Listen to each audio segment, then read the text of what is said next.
Alright, hello everyone. This is Arcade's Music Life coming to you on a Tuesday, probably a different day, depends on when I upload this video. Today I wanted to talk to you about something I wish I would have known when I was starting out. Three things actually, which is how to sound more like a professional guitarist. What do I mean by that? There are a few things that I think distinguishes beginner or intermediate guitar players from the pros. One of the most important things there is the vibrato. So we all know the beginner vibrato is kind of sporadic and coming from nowhere, particularly musical. There's the shaky with basically vibrato without it seeming musical or fluent or nice to summarize that. One of the most important things is vibrato. If you have good vibrato, even one note can make you sound way better than the beginner that plays an entire scale. So here's how I do my vibrato.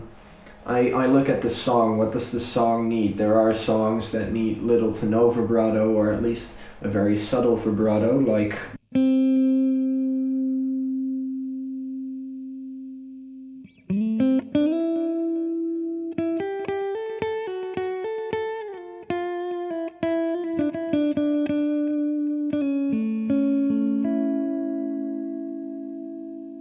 but there are times, usually during guitar solos or moments where the guitar takes a bigger role and becomes more important in the arrangement, or the song's a little heavier or just calls for something a little bit more aggressive. You can go for a little faster and even a bit of a wider vibrato. And what I mean by a wider vibrato is you've got your pitch here, so let's say this is a C.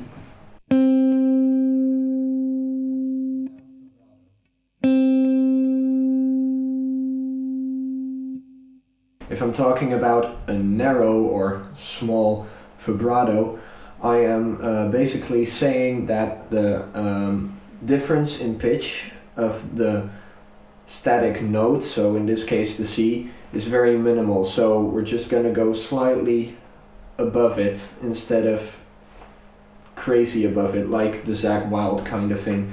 So a narrow vibrato would be something like this. It's very subtle, and the more crazy vibrato would be something a little like this.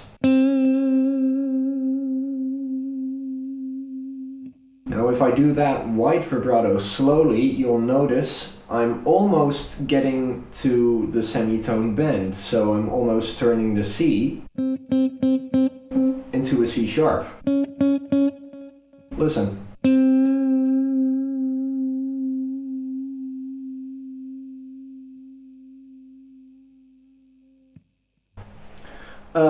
One thing that also helps with vibrato is getting the differences in pitch constant. What I mean by that is some players, typically the beginners or the intermediates who are just getting into vibrato, will do something a little like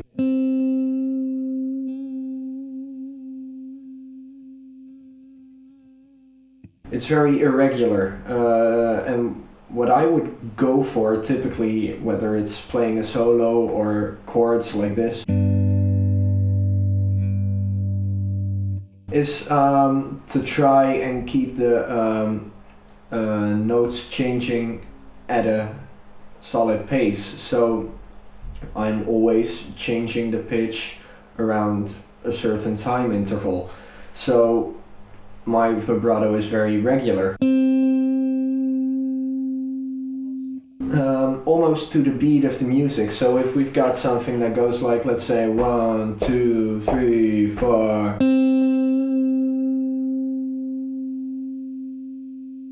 could go for something like that if you want to go for like a very slow ballad or whatever. But also, like, you can go for 8 notes, so still the same tempo, like 1, 2, 3, 4. So if I do that slowly and accentuate the vibrato a little more, you can really hear I'm changing the pitch of the note at an 8th note tempo. I would do it more subtly in a track or whenever I'm playing live. So I'm really looking for, okay, what fits in the bar, what fits in the music. So that's vibrato. That's a very important part of sounding like a pro. Now, one of the important parts I want to address now is phrasing. Now, what do I mean by phrasing? It basically means knowing when to shut up. Us guitarists have the tendencies, when soloing especially, to be, very out there. We are making people notice the guitar is playing a solo, and that's usually not for the better. If I would have a chord progression, I could go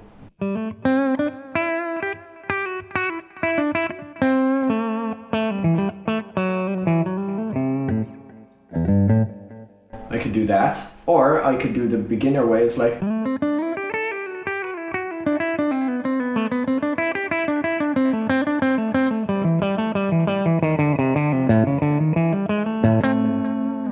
I could do that, and one thing you'll notice is that I left pauses in the first solo I played, and I played a continuous flow of notes in the second solo.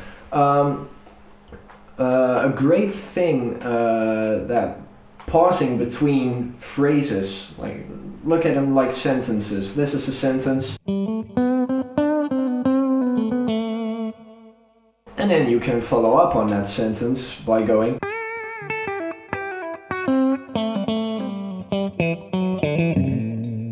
or something. So you're basically having a conversation through the music instead of just rambling on and going into this epic monologue of 5 minutes, which nobody is wanting to listen to. So one other thing that really helps with phrasing, to get back to what I was trying to say, is it helps you think about what to play next. And I don't mean, okay, phrase 1 is done, now I have to think about going to Mixolydian and then solo over the dominant chord or whatever. Don't think about it like that, but when having a conversation, you're not just gonna ramble to another person. You're listening to what the person's saying, you're saying something else comes to mind, put it out there. So if I'm doing this,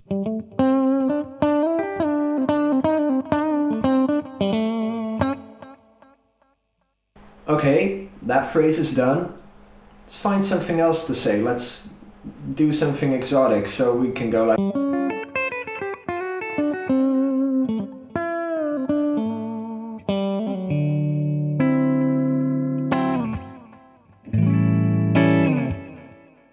so it helps you think about the guitar more in a creative way and more in almost a langual way, like what am I going to say instead of what notes am I going to play and what sounds cool.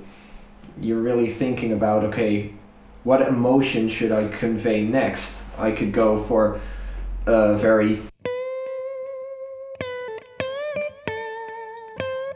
I could go for something like that, but I could also go for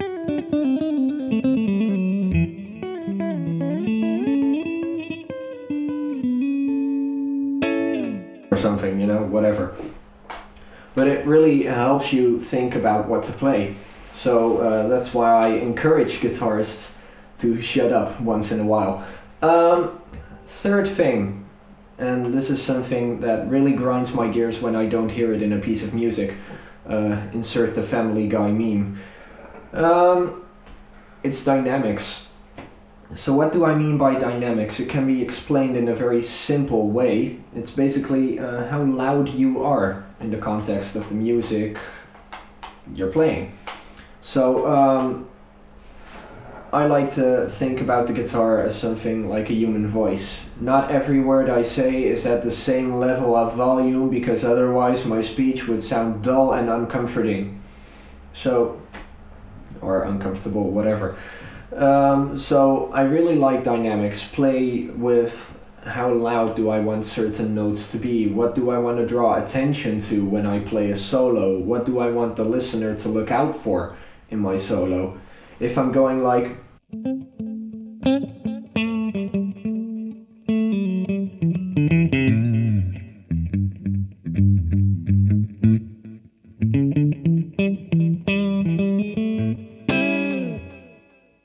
There are certain notes that jumped out, and there are certain notes that, stayed a little behind.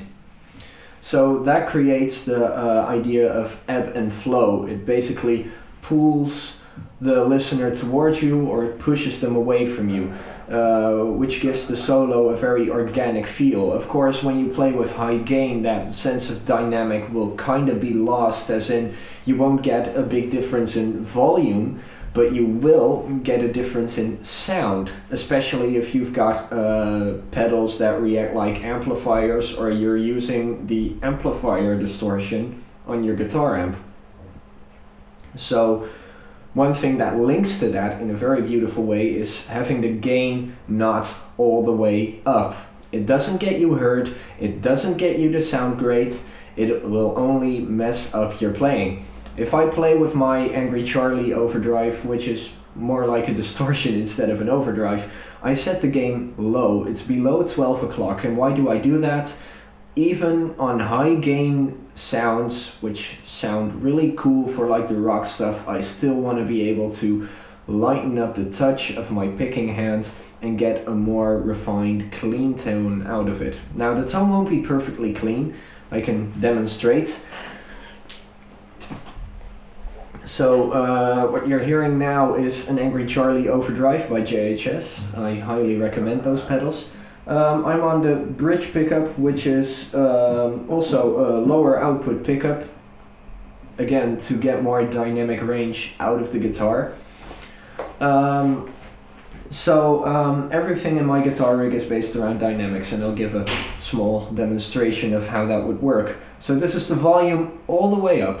I'm not doing anything with the volume knob or the volume pedal on the floor, mainly because I can't reach it, because I have to position myself for you people.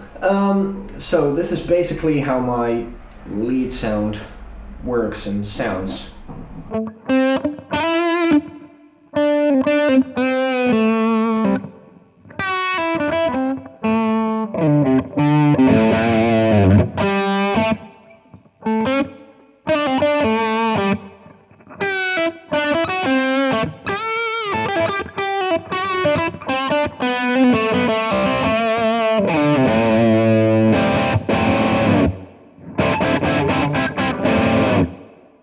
So that was that. You could not necessarily hear a big difference in volume, but what you could hear was a significant difference in tone. So when I was digging in a little more, the tone got a little brighter, it got more aggressive, but not necessarily louder, but it still gave you the impression of something changing. I mean, I can play a very staccato and very undynamic piece, which would be something like...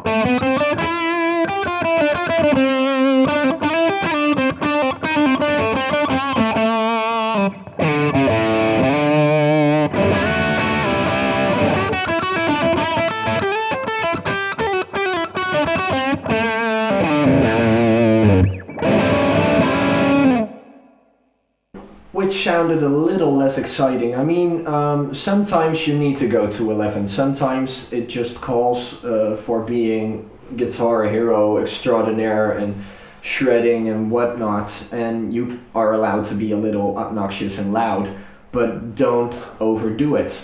It's only for certain moments. Something like Bohemian Rhapsody does it very nicely. So you've got the...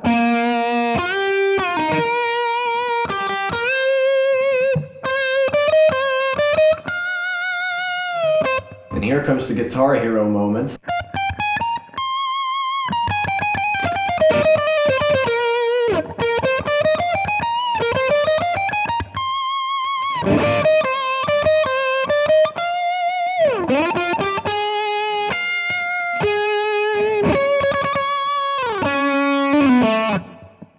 You know, so there are certain moments in that solo where you're hanging back and really letting those bends do the work and do the talking, and then when it feels like the solo is at its absolute peak, you've reached the highest note in the solo, you're going down a path, you're up the hill, you're going down, you're cycling down, or you're driving down by whatever vehicle means you have available to you, and you want to go faster, you know, you want to go down that hill, you want to enjoy that moment, and bam, you land it, and the audiences all think, wow, that was great, because you knew when to play slowly and you knew when to play quickly.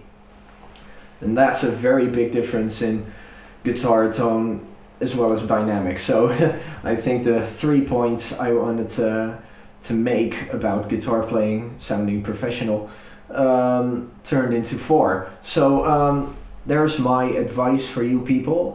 Do with it whatever you want. If you've got any questions about these 4 bullet points or any other things you would like to see from me, leave them in the comments down below. Also, I am on Fiverr as a session musician, as well as on soundbetter.com, which is a really cool website as well. I offer session guitarist services, so if you think, hey, I would want that guitar player to play on my record, give me a message on those platforms or email me at rk.musicsessions@gmail.com and I'll get to you as quickly as I can. That's all for now, and remember, it's all about the song.